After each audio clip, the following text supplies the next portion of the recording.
Out. Okay. Thank you, David. Okay, we're good to go. Can everyone hear me? Throw Okay. your hands up if you can't. I don't have headphones where I'm at today. Stu has returned, I'm assuming. That might have been just me messing around. So you should be good to go now. I won't touch anything. All So right. we won't have the slideshow either, Tracy. So if there was any kind of visual that we need to see, if you could describe it, that would be great. Yeah, I'm about to do that. Thanks, Brenda. There is no visual. The next slide literally has 3 bullet points on it. It's the top 3 trends. So in all of the research that we've conducted, qualitative and quantitative, and information and research reports that we've received from members as well, the top 3 trends are always consistent. And in fact, the top 2 have been consistent since I joined CSAE in 2017. So I'm going to focus on the top 3 and have some honorable mentions at the end. To give you a bit of context, I pulled some data from our heat map specific to Ontario, because that's where you are.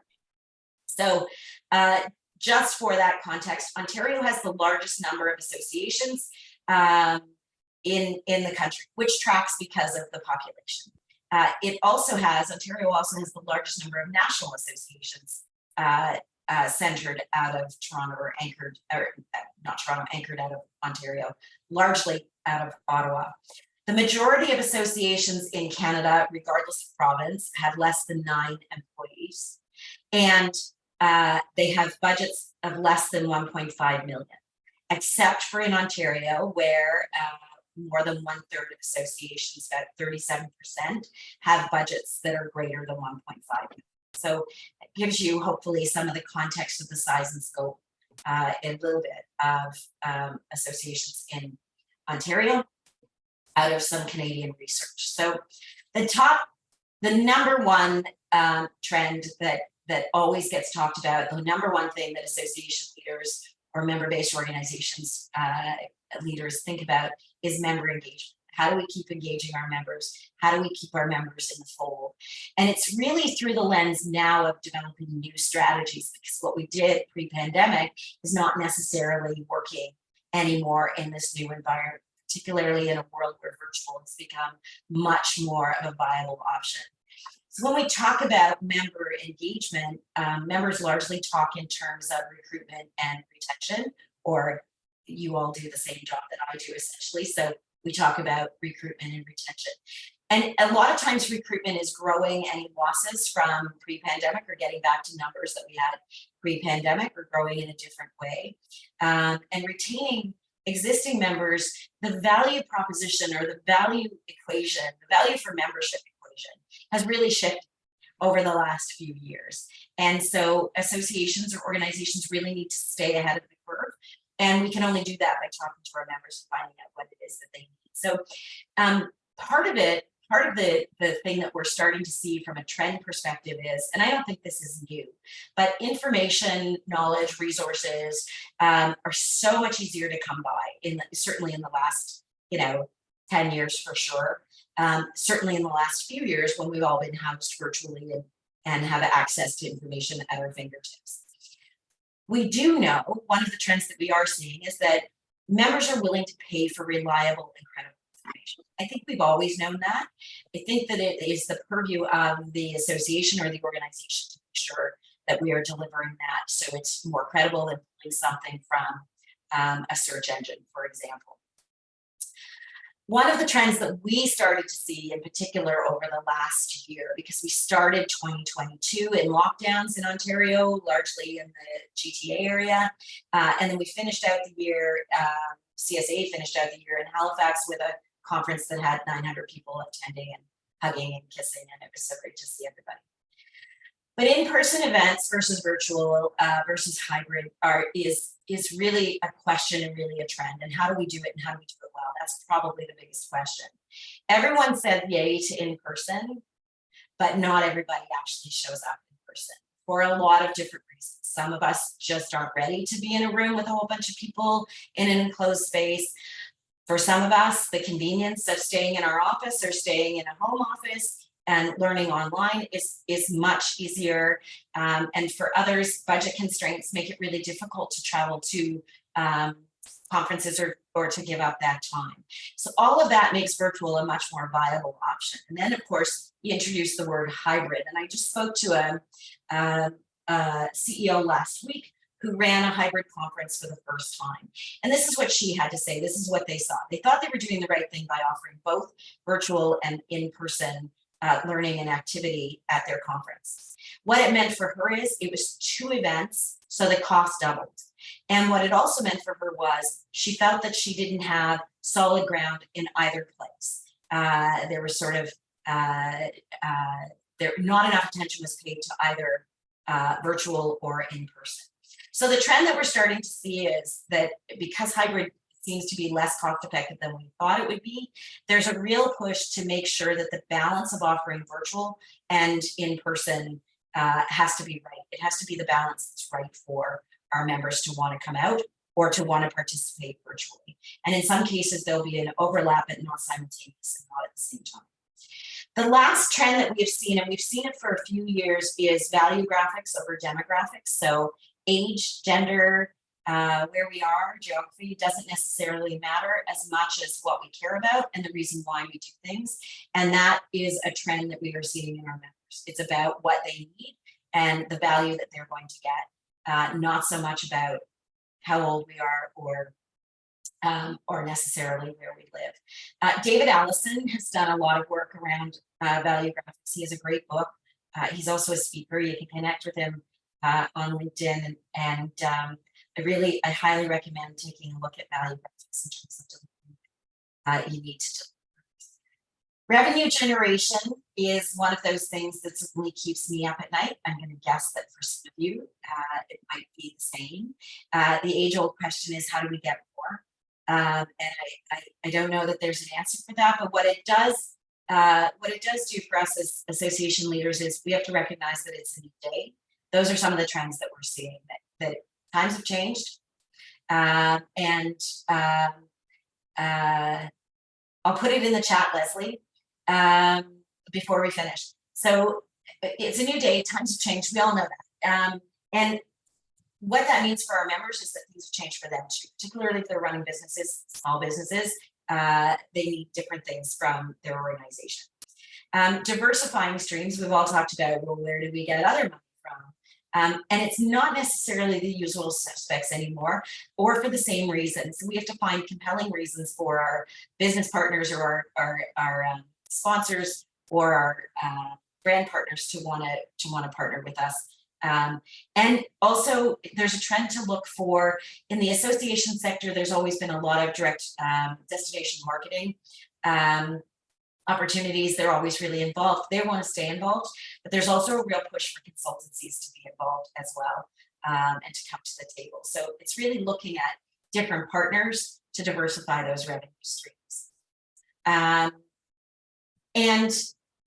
The struggling, we're in the middle of a struggling economy. So this is part of that revenue generation trend. It's a fact. We're all dealing with it. I don't look at my investments. I don't know if you look at yours. I have to look at CSAEs, and that's enough for me. And then I put a pause on it. We can't change it, but what we can do is face it and seek efficiencies where we have to, and then invest in what's important based on what our members are telling us. And that's the way a lot of our associations are currently planning for the future. We also work, because we all work in a not-for-profit environment, which is a tax status, by the way. It's not a way of being or a way of operating. It just gives us a different tax status. We operate in an environment often of do less with more. There is that sort of mentality.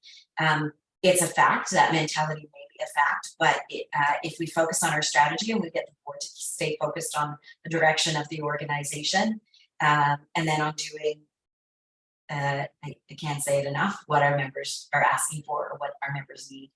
And so there's clearly a real push to understand what our members are saying. Deficits abound. I just got off a call from a CEO who's concerned that they're operating in a deficit and will be again next year. So the trend that we're seeing, I've talked to a few different folks, and we pulled some information out of a roundtable a few weeks ago. We're actually planning in a different way. So we're chunking down our plans as opposed to full year.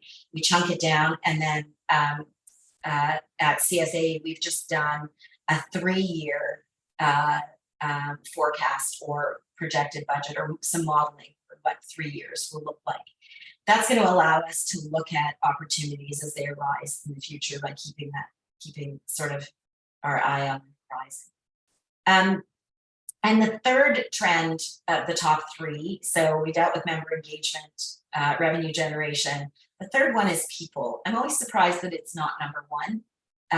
It is for me, in terms of making sure that we have a really good team, a really high performing team. Some of the trends that we're seeing is this whole notion that the new words about quiet quitting or all of those things, all of that, by the way, becomes really clear when you look at values versus just compensation. But it's about the trends that we're seeing is about keeping good people, and so it's things like values or activity or being part of things that I might not necessarily be a part of in my role, but having an opportunity. It's really about what matters to me as an individual and how I'm going to grow in the organization. So money is important, but the environment is equally important, and the fact that I have choice in the environment. So speaking of the environment, we're all working in new work environments. It's changed. I now work 100% virtually, which is really interesting.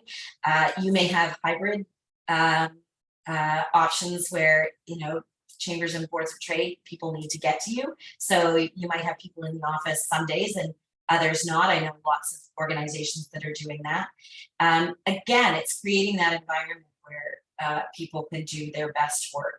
And what we've learned over the last 3 years is that doesn't necessarily mean it has to be in the office from 9 to 5. So it's that shifting and being willing to shift and be flexible. Those are some of the trends that we are hearing from our members on. Volunteers are also considered people. The volunteer engagement, I've had a lot of conversation recently, and we've got some data on nobody has any time anymore. I don't know how to ask that question or how to answer their question, but we hear it all the time. People are exhausted, and I don't have time. I don't have any more time to give. So one of the trends that we've started to see, and I was at a CEO roundtable a few months ago, and almost everybody at the table that I was at have started to do this. There's been a real shift from standing commitments where you join a committee for a couple of years and you got to meet every month, to micro volunteering. And so where I can shoot in, I can volunteer for one thing, I contributed to my organization as a volunteer, and I can get out and I can do it again in another year when I have time, but I don't have to make a commitment that's going to cost me 2 years of my time. So those are some of the things that we're seeing. EDI is not a trend. It is the work, it is good work and important work. And a lot of people know that it's important work and they want to do something about it. They just don't know where to start. We just recently held a webinar. We had 800 registered. It was on IDEA fundamentals. And then we followed that with a CEO roundtable where 40 association leaders attended and talked about where, supporting each other and sharing EDI action plans, etc. So it is work that needs to begin. There will never be an end point to it. We developed and launched our own action plan, and at the starting point of our work on EDI to build a more inclusive culture for the organization, not just internally, but for the broader organization as well. And we're also seeing in the people trend that which tracks with the volunteer engagement. Our boards are largely volunteer-based boards. So again, they're people, they don't have as much time. So there's a real focus on making sure that the boards are engaged. And coming out of some workshops, we've seen a shift in agendas. So, and we've tried it ourselves. So we now deal with, at a board meeting, we deal with all of our big issues first, and then we deal with the routine business at the end. So the minutes and the quarterly financials and all of the things that the board does on a routine basis, we put at the end of the agenda so that we can talk about the really important strategic things first. And we've also tried, we've done it for an upcoming board meeting, which is in 2 weeks, instead of saying, here's the financial report as an item on the agenda, it's, what are these new numbers telling us about the future of the organization? So we're phrasing all of our agenda segments or items as questions to get the board thinking about them before we actually get to the board table. It's really just to keep them engaged and keep them thinking and centered on protecting and directing the organization. And the last thing I'll say about the people trend is don't underestimate the significance of burnout. It is real. I've experienced it myself. You may have as well. The last 3 years have been exhausting. And so a little bit of understanding, compassion, and kindness goes a long way, particularly in what feels like an otherwise unsettling world. Recognizing when you need to take care of yourself as association leaders, that's been a big topic of conversation in a lot of our forums, and how we support each other in doing that. I mentioned, so those are the top 3. And again, Stu's going to share all of this, and it'll be shared with all of my notes. So everything that I've said, you'll be able to read. If there's typos or spelling errors, please forgive me. That'd be the grace and the compassion and kindness. There's some additional honorable mentions. Technology always surfaces in the top of some of the trends, but it's really not. It's not about creating technologies. That's not for me to do. It's really about the pace of change and how we adopt the right technology for the things that we need to do. And I suspect that the next time we'll be talking more about AI in the association world as well. That seems to be the new thread around technology. Governance in terms of policies, bylaws, does the Act work for us? I know some of you will be incorporated under ANCA and some will be incorporated under the Ports of Trade Act. But we're incorporated under the CNCA, and some of the acts were built a gazillion years ago, and the world has really shifted from there. And the last trend that I think is noteworthy is the whole notion of advocacy, particularly from a chamber and boards of trade perspective, because that's some of the work that you do on a regular basis in terms of changing public policy and the work that our governments are doing for us and on our behalf. So those are some of the trends. Stu had asked me to join you for 15 minutes. I think I'm a little bit over with with some of the conversations. Oh, he's already started to post. Great. So that brings me to the very end. So we can, the last slide is a graphic slide, Brenda, and it just says thank you, but it's got some nice paint swirls behind it. I'm happy to take any questions that you might have. I'm always happy to chat offline too. You can find me at tracy@csae.com. We can put that in the chat too, I guess. So, and I'm also happy to say that I probably haven't told you anything that you haven't already talked about in your own organizations or haven't experienced or aren't currently experiencing, but hopefully there was a nugget in there somewhere of something new and something to consider. Kelly. Thank you very much. I apologize for not being on camera.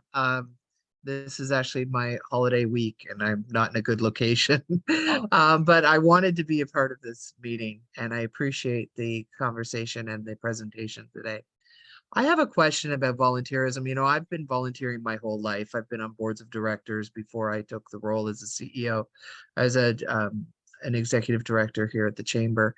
My board is going into a retreat weekend soon to talk strategic planning and talk the role of the board. And one of the topics that they have concerns about is what kind of time commitment and energy and effort commitment this working board, so to speak, really requires, and whether it's hard to recruit new board members because of those commitments. And if we should instead be dedicating some funds toward expanding staff that would cover a lot of that work that the board does. However, my concern is that oftentimes member businesses don't want to hear from an employee of the Chamber when they're talking about sponsorships and major contributions to the Chamber. They want to hear from other business owners, business leaders. What are your thoughts on that? Oh, I'm looking at all the faces around the Zoom room because you probably all have opinions on that. Kelly, I've had experience both ways. So, but I can tell you that when I was in the chamber world, sponsorship was done. We would leverage members to provide testimonials and to provide experience and that kind of thing. But the actual solicitation or approach and agreement setting for sponsorship was done by the staff, and it is done that way at CSAE as well. And Trevor, I think that's how we did it at the Ontario Chamber too. So it was always a responsibility of staff to build the case for support and then to meet with members about sponsorship.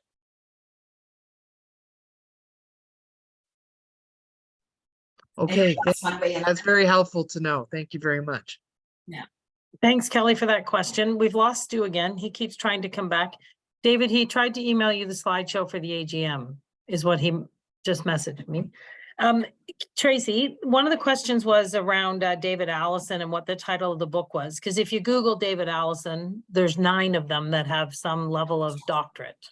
Yep, hang on 1 second. It is called We Are All the Same Age Now. I've just pulled it off my bookshelf. You're all the same age now? Yeah, this is it. We Are All the Same Age Now by David Allison. Yeah. If you Google value graphics, David Allison should come up. Value graphics, okay. Oh, Lindsay Hendricks just put the link right there. Fantastic. I just know I Googled David Allison and there were like 5 of them, so. Does anybody else have any questions for Tracy at this time? We're very lucky to have a colleague like Tracy who knows our world and has moved on to other worlds and still has, expertise and willingness to share information. So don't hesitate to reach out to her if you have any questions. And Tracy, thank you very much for giving your time and your energy this morning and sharing those 3 primary trends with us. We know that Stu will share again, following the meeting with everybody, your words and your expertise with regards to those 3 trends. So thank you very much, Tracy.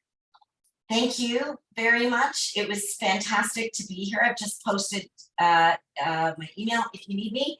It's lovely to meet new faces and to have been part of your AGM.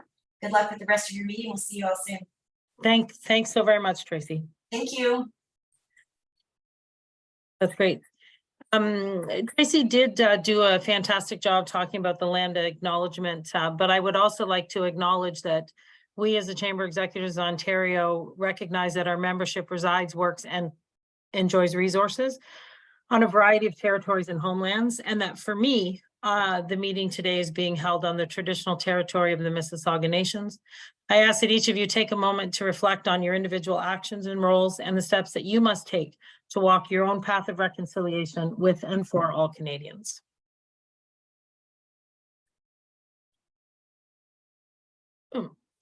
Okay, we're going to jump right in now to the CEO AGM, and we're going to start with an approval of the agenda. The agenda was circulated to everybody by Stu, and I would like somebody to make a motion to approve the agenda, the 2023. Alan from Aurelia, seconded by Suzanne Rankin, Tilsonburg. All in favor? Thanks everybody for raising your hands or putting your hand up if you're on video. That's great. We also have the minutes of April 6, 2022. We do require a motion to approve the minutes of the 2022 annual general meeting.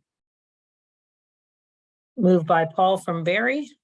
I assume you were there, right, Paul? Perfect. Okay, thank you. And seconded by Trevor McPherson from Mississauga Board of Trade. All in favor? Thank you very much. And now I get to slide things over to our fantastic treasurer, Jill Raycroft, who is going to talk to us about the 2022 financials. If I can find the unmute button. Oh my God. Sorry about that. I've got two screens going, so I'm trying not to look. Oh, I'm trying to look at my camera, but if I look at something else, I'm sorry. So, does anybody need us to bring the financial statements up on the screen, or are you comfortable with what you've read already? I know Stu is prepared to bring them up on screen if you need them, but I want to say that overall, I think we're comfortable with where we are. There were a few expenses that were exclusive to this year, so they won't be happening. We did have a bit of a deficit, but we still remain in a fairly stable financial position. There is a request or a motion that we are going to waive I'm gonna just go through what I prepared. So the CEO financial statements had been prepared by an external bookkeeper and reviewed by a third party. At the advice of Colleen Gallagher, based on the Nonprofit Act and our revenue at less than $500,000, the additional work and expense of a financial review or audit is not required. Given the expense of either of these functions and the external controls in place to prepare the reports, the board recommends following a motion to waive. And we've had extension discussion about this, noting that it is for this year only. And should any of the external controls be removed from our process or protocol, then we would be able to revisit this at our next AGM. So I think we have a motion. Are there any questions? I'll just ask first. Okay, I don't see anything. Oh, Debbie, I guess. I'm going to put up, I have it on speaker, so Valerie. Go ahead, Debbie. Debbie has her hand up, yeah. Yeah, thanks, Jill. I'm wondering if the bylaws of CEO do not require us to have a audit every year. So this motion would be against those recommendations in the bylaws. Gonna let Stu speak to our bylaws because I do believe we're in the process of trying to organize that. They do, Deb, but my understanding is that we can, because of that we're now registered under the Ontario Not-for-Profit Act, that it is a motion from the board to waive. So it's a motion to waive the need for either an audit or a review engagement. So that's why we're presenting it that way today, because it does require a motion from the members. So maybe from that perspective, because normally you make the motion, you have someone second it, and then we open for discussion. I will maybe make the motion to waive the 2022 audit review engagement as recommended by our accounting firm. And if there's anyone who will second that, then we can open the floor for further discussion. Suzanne, is that a second? Yeah, that's the second. I'll second the motion. I remember when I was on the board when those bylaws were written, and it was definitely included that we didn't have to do an audit. We could choose to do a review engagement, and there was always the option to waive it if the board didn't feel it was necessary. But we've also changed the bylaws, Suzanne, because we newly incorporated last year, so a whole new set of bylaws were created. But I do agree with Stu that because it is a motion of, it's a recommendation by the board being put to the membership, that you can move your bylaws that way. Any further discussion having a mover and a seconder? Noting Debbie's points, but understanding that we have the capacity to waive. Okay, I guess I'll call the motion. All in favor? Any opposed? I'm going to abstain because of the uncertainty around the bylaws. It's Graham. Thank you, Graham. Noted. All right, so the motion is carried. Thank you. And over Thank you, Jill. Yeah, thanks, Jill. Sorry, I just had to pull up another thing on my screen so I could see where we were in the meeting. Thank you for that. As we continue to learn and grow as a newly incorporated body, I'm sure that there will be other things that do come up. Now I get to issue to you my chair's address. So I did create just a few things. First of all, to my chamber family, thank you all for coming to the AGM today. I know how valuable your time is and how much energy you put into what you do every day. So thank you for giving us some of that time today. I am proud to have been given the opportunity to serve as your president for the last year. It's been an interesting experience that has taught me things I didn't think I would ever need to know, reminded me of the value of other things, opened my eyes to opportunities for learning, and above all, resonated how important we are to each other in order to survive what we do every day. Prior to taking on this leadership role, I heard a few things that resonated with me. Things like, always remember, no one else does what you do in your community. The chamber leader is one of the 5 most influential in a community. Once you visit one chamber, you visit one chamber. Don't be afraid to ask if you can rob and duplicate stuff, because people like to share in this chamber network. I'm sure you all have others that sit in your brain too. The big thing for me is that this organization is the key to all of those thoughts. Without the network of chamber professionals, without the opportunity to come together to learn and grow stronger, I think we would hear about even more struggles from our colleagues and friends. There are many wonderful people in this organization with great energy, helping to develop a new organization that will continue to support and provide opportunities for chamber professionals. I would like to thank our board for their commitment, the donated time, the expertise added to discussions, and in general for all their hard work. To our committees, who aren't all board members, if any of you have an interest in helping out, and committee chairs for doing the actual work. You as the membership for rising to the occasion when called upon, participating in opportunities provided, and voicing your thoughts and opinions to help us guide the paths ahead. Of course, the staff of the organization. Nora led us to and through the conference in Chatham-Leamington, which was a great bring back together event after too long apart.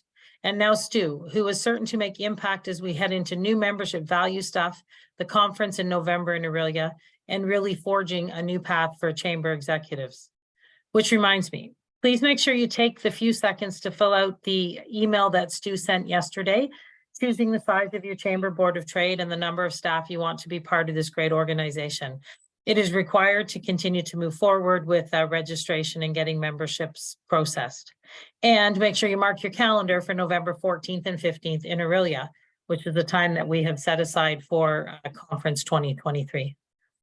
As we wander through staffing transitions, processes related to being a brand new corporation, struggles with the new ways of doing business, a little more post-pandemic, changes in leadership with many of our colleagues moving on or retiring, and open discussion with how we can work better with OCC and CCEC to strengthen the network, we are certain that CEO is set to continue to grow and contribute.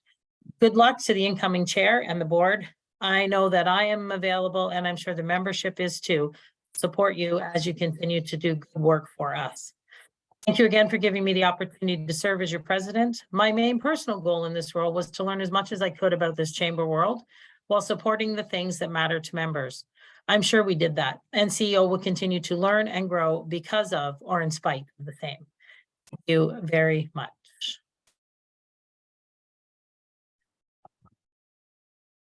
It's been an interesting year. It has indeed. Okay, I'm going to pass things over now to Wendy Parsons, who is our current past president, who's going to talk to us about the slate of directors. Wendy, it's up to you. Wonderful. Thank you, Brenda. That was very lovely. And I, as past chair, would like to say thank you to our retiring members, Jackie Kavanaugh and Mishka Balsam. We've appreciated all the hard work you've put into the board and going under our new corporation. We thank you. And I also want to reiterate by thanking the committee members that weren't board members that stepped forward and helped us out from the conference to the different committees throughout the board. So at this time, I would like to make a motion to recommend the following proposed board of directors for the CEO for the 2023-24 year. Chair, Alan LaFontaine with the Aurelia District Chamber of Commerce. First Vice Chair, Rory Ring with the Sault Ste. Marie Chamber of Commerce. Treasurer, Jill Raycroft, Belleville Chamber of Commerce. Secretary, Kim Whitehead, Woodstock District Chamber of Commerce. Our past Chair, Brenda Whitehead, Port Hope and District Chamber of Commerce. Myself with the Leamington District Chamber of Commerce. Trevor McPherson with the Mississauga Board of Trade. Jennifer Anderson with the Georgina Chamber of Commerce. And the new directors will be Nathan Stovey, West Nipissing Chamber of Commerce. Greg Evans with the Brantford Brant Chamber of Commerce. Nicole Gibson with Ajax Pickering Board of Trade. Rebecca Shelley with the Grimsby Chamber of Commerce. And representing the CEO will be Sharon Worsley, Ontario Chamber of Commerce, Sharon Worsley, and our manager is Stu Harrison. And if I could get a motion to accept the 23-24 Chamber Board of Directors, please. David, seconded by Melanie. All in favor? Any opposed? Okay, carried. Back to you, Brenda. Hi. Okay, thanks, Wendy. That's fantastic. And again, thank you also to Mishka and Jackie, and welcome to those that are new and are stepping up to help out this organization. We have flown through the agenda, which should make everybody smile, because we wanted to try and keep it under an hour. And the last thing that I'm going to do before adjournment is pass things over to your now president, Alan LaFontaine from the Aurelia Chamber of Commerce. Well, I just might blow your timeline, Brenda. You know, and we'll put it on you as the current chair. But Brenda, I really want to. I'm not current anymore, Alan. You're now it. But I really want to, I think we should all give Brenda a big round of applause for everything she's done, being a cheerleader and our social director and keeping this together. Thank you, Brenda, for all you did. I know how hard job it is and how hard you work, so thank you. I also want to thank the outgoing board members. Your strength and value to the network is something that it makes it a great proposition for all of us. And the new and returning board, I'm really going to depend on your strength to move forward. As this year's chair, I will engage and ask you to help. And I think that's how an effective board is run. So please, if we can all move together and help each other, the chamber executive world, I think what I really value, and whether we're going to the Canadian Ontario Chamber and then the Ontario executives, is how collaborative the process is. I can look around the room and see a number of you that I've reached out to and asked to, as Brenda pointed out, big borrow, steal something, and you know, have that same open value to help others. And when you're looking around the room, if you see somebody that's around you new in a position, as a member of the Ontario Chamber Executives, please, you know what it was like when you first started and everything was thrown onto you. So please do help those other people. It strengthens our partnership. Throughout my time as CEO here in Aurelia, I've been able to be fortunate to be actively engaged in my community. And as that value trend for you is getting out there, and even though you're working many hours, but to be engaged in your community, and I hope I'll be able to share that with everyone. And I know the board and other CEO leaders have done that as well. I'm looking forward to working with Stu, if we can get him an internet connection. We'll, these things happen. I think we heard from that about the virtual world, that we do want to get together in person, because then we don't lose an internet connection. But Stu's experience in the chamber world I think is second to none, especially with advocacy and some of the partnership things he's done in Peterborough. And I think we're very fortunate to have him, and I'm really looking forward to working with him. And then finally, I would have to say, I am really looking forward to November to have you all up to Orillia and Lake Country so that I can show you the Sunshine City and what that's all about here. And it's going to be that time of year. Put it on your calendars. Please mark your calendars now. Make it important to come. I know it's a little bit north of GTA, just a smidge north of GTA, but you're going to love it. You're going to love the idea of getting away, focusing, having some time with your fellow CEOs to bounce ideas off. And really by that time of year, we do need to have a little bit of a social hour to just focus in on what we did this year. I'm sure if you look back at what you did last month, it's a lot. It's a lot of accomplishment. But in that entirety of the year, you deserve to get away. And what a better spot than the Sunshine City. So I'm really looking forward to having you all here. And if you have anything that you're looking for, if you need some help, please reach out to me. I'm here to help. Maybe just not during the festival event weekends that we do here, but any other time during the week, send me an email. My email is manager@orillia.com or ed@orillia.com. Shoot me an email. Be happy to connect you with help. Thank you, everyone, and look forward to this year.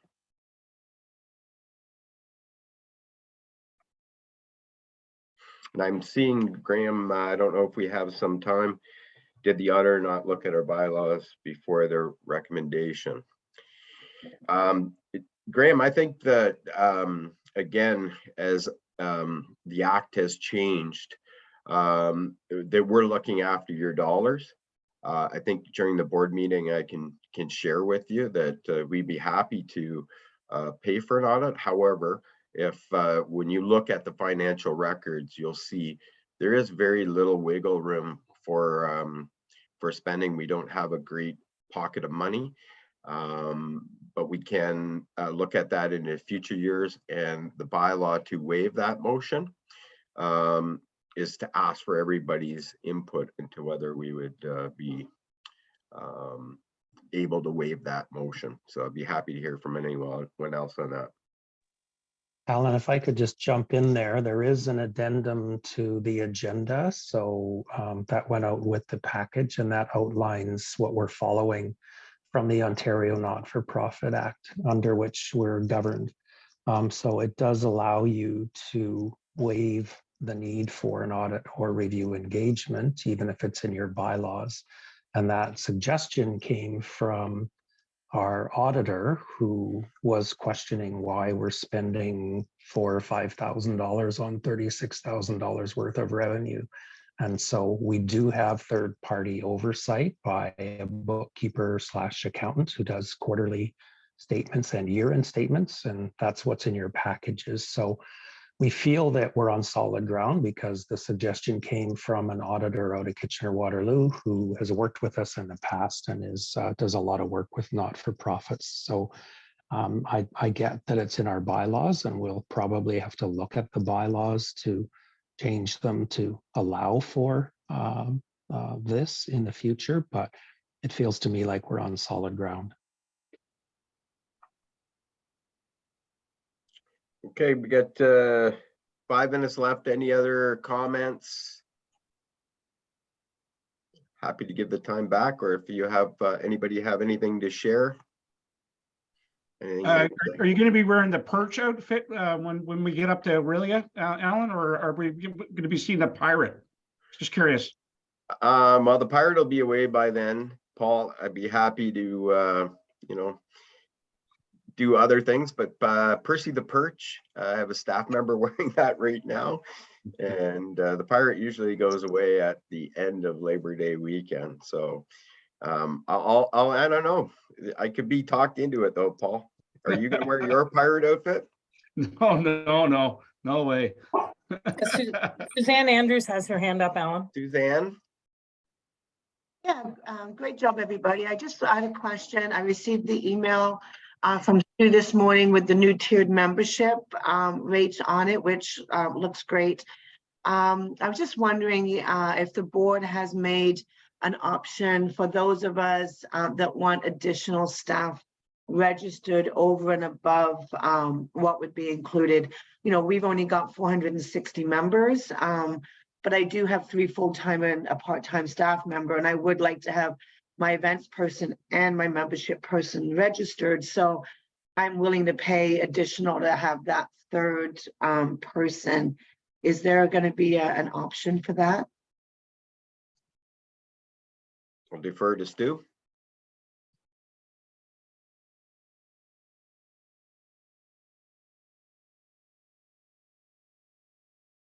We may not have Stu. I think we lost Stu. I may be back, God knows. Oh, Now there you my go. cell, You're there. now my We got cell you now. isn't working. We got you now. Yes, and I must not have put that in the email. My apologies. I believe it's $130, but I'll if you do have to add an additional staff person, you know, over and above, for example, the 2 that you would be allotted. So that is an option, and I can connect with you after the meeting. Perfect, thank you, because they have been members and they do enjoy connecting with the other events and membership people. So I would hate to take that away from one of them. So thank you. For sure, and that did come up, and it seems I just didn't include it in the email explanation that I sent out. My apologies. No worries, thank you. All right, we get time for one more 30-second. Has anybody got anything to share? Going once, going twice, and in the spirit of keeping meetings on time, I would ask I would like a motion to adjourn today's meeting.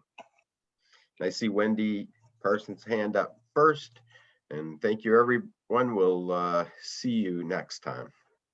Have a great day. Bye, everyone. Thank you. Bye. Have a good day. All right.